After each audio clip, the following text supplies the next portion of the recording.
Mac Finnegan was a leprechaun PI, and yes, that's really a thing.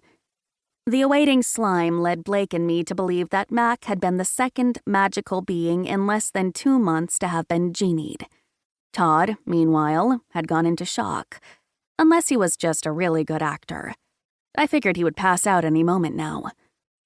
This whole thing was a mess.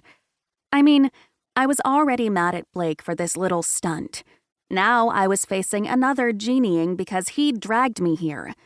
It had been less than 5 minutes ago that I'd been standing on a street in my quaint little town of North Harbor with Todd and Blake. Blake had pulled us away from a double date with my best friends, Sydney and Pete. Their first date, I might add, promising me that a lot of the questions bubbling up about my life, my Grandma Abby, and Todd and his family were about to be revealed by Mac. But Mac didn't appear to be in a very talkative state at the moment.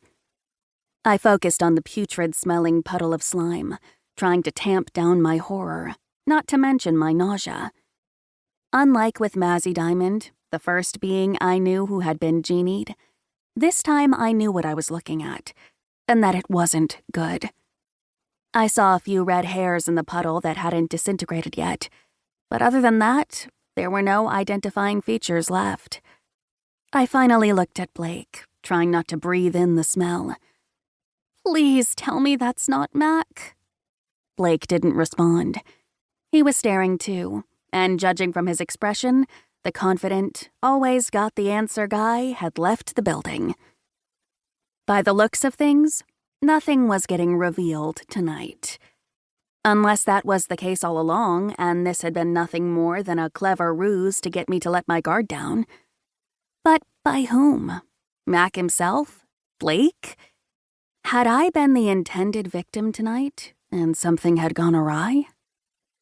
I tried to push those thoughts away. I hated to be so suspicious of everyone. It was not in my nature. But recent events had definitely skewed my perceptions of, well, all beings. See, I'd recently learned that not only was Todd from the Sageblood family of witches, but so was Blake.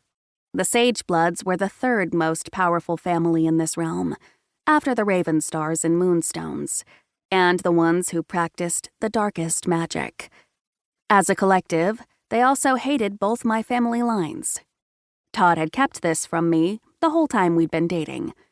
When I'd found out Blake was also related, I'd felt betrayed, although Fiona swore on her powers that Blake was the family outcast and nothing like them.